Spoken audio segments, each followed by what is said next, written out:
Ao longo destes últimos meses, vários segurados do INSS me procuraram relatando um drama comum. A grande demora havida para a marcação de perícias médicas. O resultado disto é que o trabalhador, impossibilitado de trabalhar por doença, acidente ou algo semelhante, não consegue submeter-se à perícia médica em tempo hábil e fica sem receber sua licença médica, fica sem dinheiro, sem o dinheiro do seu salário e sem o dinheiro da licença médica do INSS, que lhe é de direito.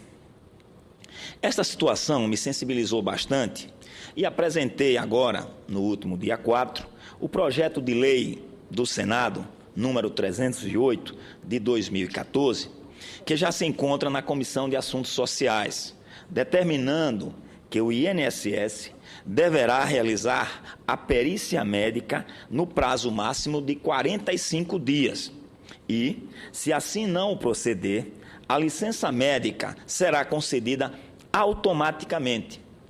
Espero o apoio dos meus pares para esta iniciativa e a sensibilidade do governo em acolhê-la, até mesmo antes de se tornar lei. Sou do Partido Democrático Trabalhista. Sei do valor do trabalho e da dignidade que o trabalhador precisa ter em toda a sua vida. Este projeto é mais um passo para assegurar-lhe o respeito à sua dignidade. Também precisamos assegurar a plenitude do emprego nas cidades e nos campos. No sertão, sobretudo nas áreas rurais, a oferta de emprego caminha junto da manutenção de atividades econômicas sustentáveis. E sobre isto, gostaria de tecer algumas palavras neste momento, sobre questões da minha região de origem, que é o semiárido do estado de Sergipe. Aceite, então, meu convite para, juntos, refletirmos sobre o desenvolvimento sustentável no sertão. Define-se como sustentável aquele processo de desenvolvimento que satisfaz as necessidades do presente, sem comprometer a capacidade das gerações futuras de satisfazerem as suas próprias necessidades. Em outras palavras, trata-se de aproveitar os recursos da terra sem, no entanto, esgotá-los, para que os nossos filhos, os filhos deles e por aí adiante, possam fazer o mesmo. Isso significa incentivar o consumo consciente e combater o desperdício, preservar o que resta da vegetação original dos nossos ecossistemas, recuperar a qualidade dos solos e dos cursos d'água e reduzir o quanto possível a contribuição humana ao fenômeno do aquecimento global. No sertão de Sergipe, a conjuntura é grave porque a região é sensível à degradação ambiental. A caatinga sertaneja é um dos biomas mais sofisticados do mundo e contém riquezas de fauna e flora que só existem no Brasil. O manejo deste bioma requer planejamento cuidadoso, que proteja a capacidade de reprodução das plantas e animais sob risco de extinção e assegure a continuidade de um ciclo hídrico que, como todos sabemos, é frágil. Ao mesmo tempo, qualquer estratégia para o desenvolvimento sustentável do sertão deve levar em consideração as 3 dimensões do conceito de sustentabilidade. Segundo as Nações Unidas, a social, a econômica e a ambiental. Isso significa que não podemos nos preocupar apenas com o equilíbrio ecológico, apesar de sua importância. Devemos também gerar emprego e renda para as comunidades locais, para que haja recursos a investir em educação, saúde, lazer.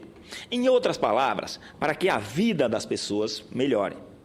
Afinal, senhoras e senhores senadores, o que é o desenvolvimento, senão a melhora duradoura na qualidade de vida da população?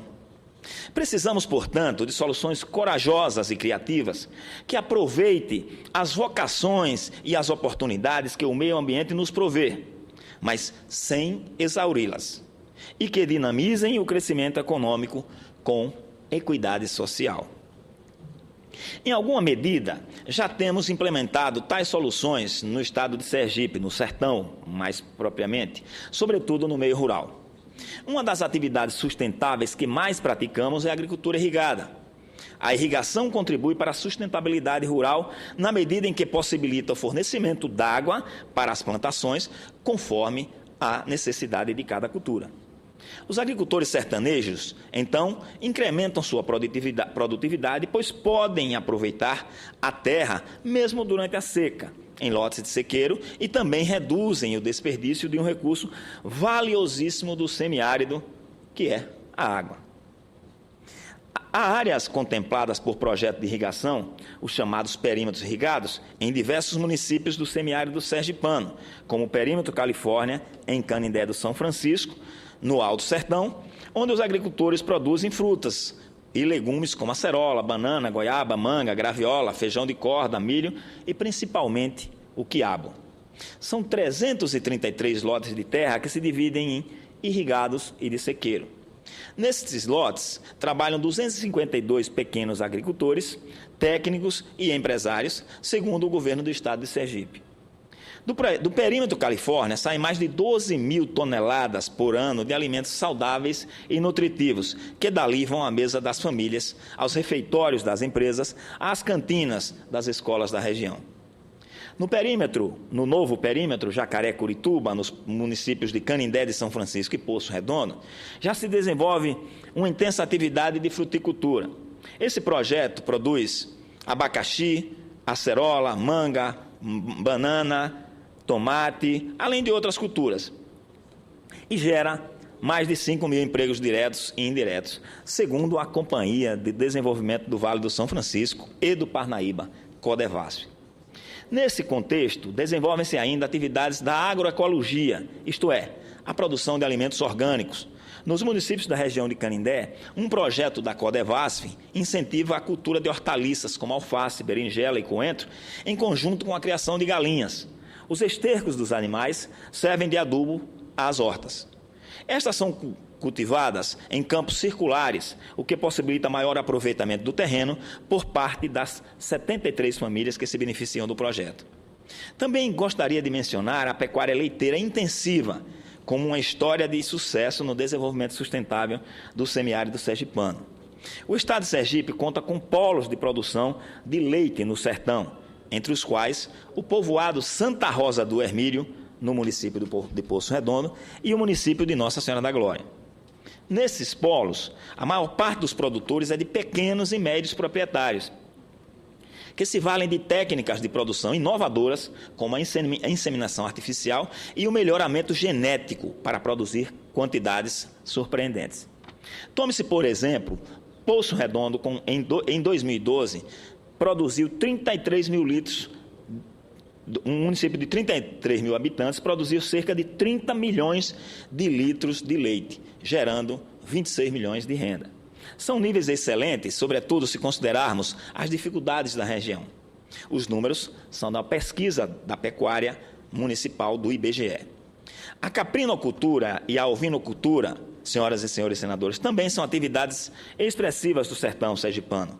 Ainda de acordo com números do IBGE, em 2012, a mesorregião sertaneja tinha mais de 7 mil cabras e 46 mil ovelhas, que correspondem a 40% e 27% dos respectivos rebanhos do estado. A ovinocultura é uma atividade tida como especialmente adaptável às condições climáticas do semiárido, mas com frequência o produtor carece de formação necessária para adotar as melhores práticas da gestão e manejo nutricional, reprodutivo e sanitário dos animais. É por isso que eu vejo com bons olhos iniciativas de assistência técnica e extensão rural que a Embrapa tem realizado no sertão para fortalecer essa atividade econômica que é tão importante para o sertanejo. Com frequência, as atividades de agricultura e pecuária se beneficiam dos arranjos produtivos locais, os APL, uma forma moderna de organizar os empreendedores em núcleos especializados com grande incremento e competitividade. Os APLs também desempenham um papel primordial na apicultura, uma atividade que eu gostaria de destacar, devido ao seu elevado grau de sustentabilidade. Afinal de contas, a criação de abelhas gera renda para os apicultores, emprega a produção familiar e não requer o corte de árvores, das árvores nativas. Tal atividade é amplamente praticada no sertão, em municípios como Canindé de São Francisco, onde há a Casa do Mel. Essa instituição dispõe de equipamentos e métodos modernos e os usa para preparar o mel dos apicultores familiares sertanejos para a venda no mercado. Vemos então que no setor primário, o setor sergipano, o sertão sergipano está no caminho certo. No entanto, ainda há muito potencial para a expansão sustentável desse ramo da economia. Os exemplos de sucesso de países de clima semiárido, como Israel e Austrália, que investiram pesado em tecnologia e infraestrutura de irrigação e reuso da água, mostram o caminho que devemos a seguir. É por isso que acompanho com muita expectativa os desdobramentos de projetos como o Perímetro Jacaré-Curituba e o início das obras do Canal de Xingó. O Canal de Xingó, senhoras senadoras e senhores senadores, destina-se a transpor águas do Rio São Francisco para a região semiárida dos estados da Bahia e de Sergipe. Esse empreendimento tornará possíveis diversos projetos de irrigação, como os que aqui mencionei, além de reforçar o abastecimento dos rebanhos de gado e dos domicílios. Nós, sertanejos, temos muita esperança nessa iniciativa, pois acreditamos que ela vai dar novo alento à agricultura e à pecuária do sertão, com repercussões muito positivas sobre o restante da economia. Claro, as iniciativas sustentáveis que são praticadas no sertão sergipano não se restringem ao setor primário. No setor secundário, temos um artesanato muito rico, como o que é praticado pelas mulheres rendeiras de Poço Redondo, que costuram com birro, e de Tobias Barreto, que se especializaram no bordado de estampas de Restilieu. Em Nossa Senhora das Dores, tem um grupo de idosas que confeccionam divertidas bonecas de pano, representando personagens da cultura do sertão, como Lampião e Maria Bonita. E há ainda o artesanato alternativo, que elabora artigos belíssimos e de excelente qualidade a partir de material reciclado, como papéis descartados de repartições públicas. Esse é o caso dos grupos de artesãos do município de Cumbe. E, claro, não poderiam faltar, entre as atividades sustentáveis do sertão, aquelas pertinentes ao setor de serviços, que é o motor da economia moderna. Entendo, senhoras e senhores senadores, que neste contexto, a atividade mais promissora é a do turismo. Os turistas que visitam o sertão apreciam as belezas naturais e as atrações culturais da região.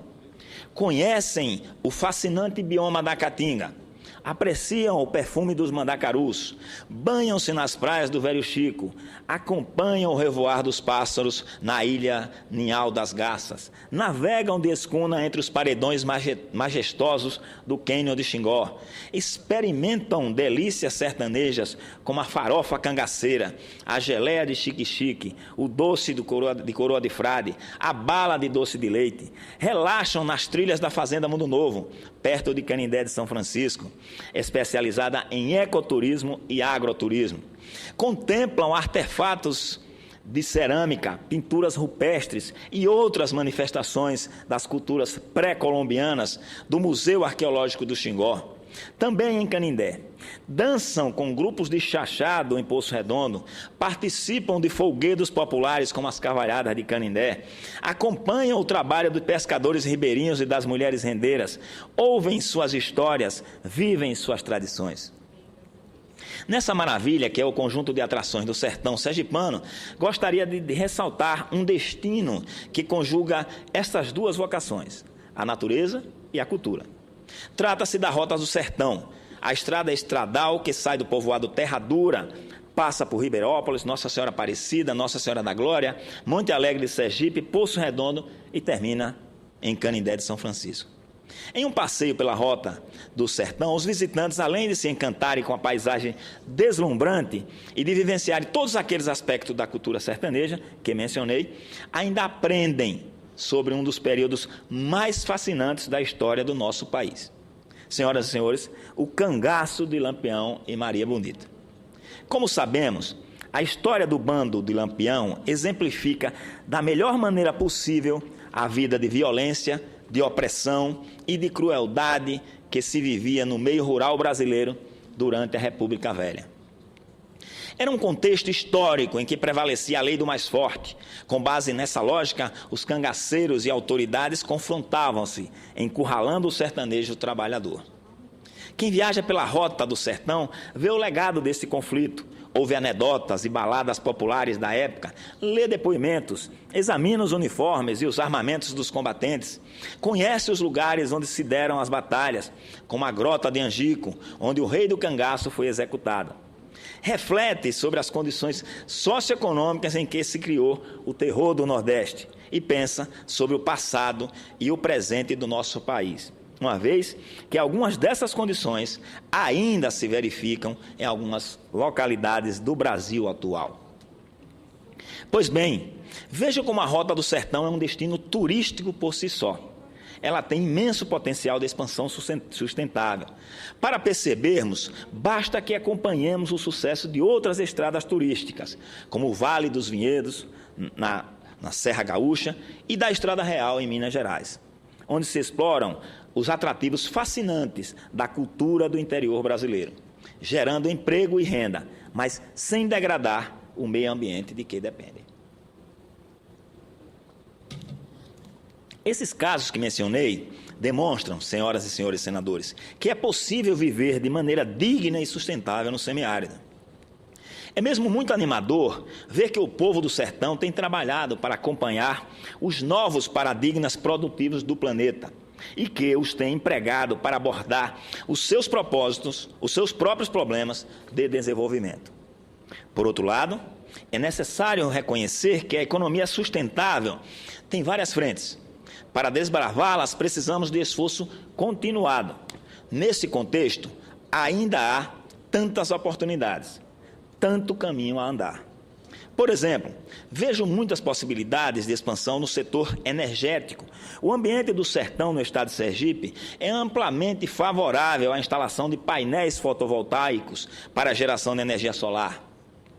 Empresas como a Companhia Hidrelétrica do São Francisco, a Chesf e a Codevasp, poderiam explorar mais o setor, abastecendo a região com energia elétrica de fontes renováveis. Também entendo que se poderia orientar melhor o desenvolvimento rural do semiárido, para melhor inseri-lo na economia de mercado. Isto nos permitiria auxiliar o produtor rural a selecionar culturas e investimentos, a refletir mais sobre o seu trabalho e, assim, fortalecer a sua posição ante as oscilações de preços comuns à atividade rural. Precisamos, portanto, investir mais em capacitação mercadológica e reforçar o trabalho diligente que fazem entidades como o Sebrae Sergipe. Gostaria ainda de fazer uma ponderação, senhoras e senhores senadores, sobre como podemos melhorar o turismo sustentável na região do semiárido. No dia 5 de novembro, eu afirmei ante a Comissão de Desenvolvimento Regional e Turismo, e volto a afirmar aqui, apesar de todas as atrações do sertão, temos ainda dificuldades, verdadeiros entraves logísticos ao desenvolvimento do turismo em bases sustentáveis. Por exemplo, a falta de capacidade hoteleira. Na cidade de Canindé de São Francisco, que é um polo regional, é o segundo destino turístico de Sergipe, temos apenas alguns poucos hotéis e pousadas que não somam muito mais do que uma centena de leitos. Isso é a capacidade para 2 ou 3 grupos no máximo. Em consequência, é comum que os turistas visitem outros destinos do semiárido, mas não pernoitem ali, e sim na localidade por onde vierem, que é, em geral, Aracaju. Perde assim o turista, que termina tendo que selecionar apenas alguns dos passeios e atividades disponíveis. E perde, claro, a região do semiárido, que então deixa de auferir os ganhos econômicos importantes em termos de emprego, renda, investimentos e inclusão social. O que podemos fazer quanto a esse problema? Claro, uma solução seria investir na capacidade hoteleira, mas há outras propostas. Podemos, por exemplo, estabelecer os próprios municípios sertanejos como porta de entrada da região, melhorando as estradas e mesmo construindo um aeroporto regional, que já tem um aeroporto aprovado, com terreno adquirido, né? Inclusive dentro do plano de expansão aeroviária dos aeroportos regionais, existe isso. Nós cobramos, inclusive, na Comissão de Desenvolvimento Turístico também, essa questão do reestudo do aeroporto de Canindé de São Francisco, porque as pessoas que vão fazer turismo andam 200 quilômetros, né, num ônibus, cansam, terminam voltando para Aracaju, e tem pessoas que são turistas que têm uma condição melhor que não querem se submeter a isso. E tendo um aeroporto, automaticamente essas pessoas chegariam de avião. No município de Canindé de São Francisco, temos o projeto do aeroporto aprovado, é aquele que eu estava falando. Precisamos fazê-lo sair, concretizar essa ideia para que o semiárido não seja um refém logístico das capitais do estado. Somos reféns logísticos de Aracaju e somos reféns logísticos de Maceió. As pessoas saem de Maceió, vão fazer o passeio e retornam. Então, consomem Maceió, consomem Aracaju, os táxis são de Maceió, os táxis são de Aracaju, os hotéis são de Maceió, os hotéis são de Aracaju, os receptivos, tudo, enfim, os restaurantes, tudo. Então, as pessoas simplesmente fazem um passeio no local e não deixam, né, aquilo que a gente espera que o turismo deixe, que é primeiro, a sustentabilidade, que não mexa com o meio ambiente, mas que seja inclusivo, que gere inclusão social, que gere emprego e renda onde ele se apresenta. À guisa de conclusão, senhoras e senhores senadores, afirmo que, por mais que tente, jamais conseguirei esgotar o tema das oportunidades e das boas práticas do semiárido sergipano no contexto do desenvolvimento sustentável. Não poderia fazê-lo em uma legislatura inteira, quanto mais em um pronunciamento. Espero, no entanto, ter ilustrado como se pode viver uma vida digna no sertão, trabalhando pelo desenvolvimento no presente, mas mantendo os olhos no futuro.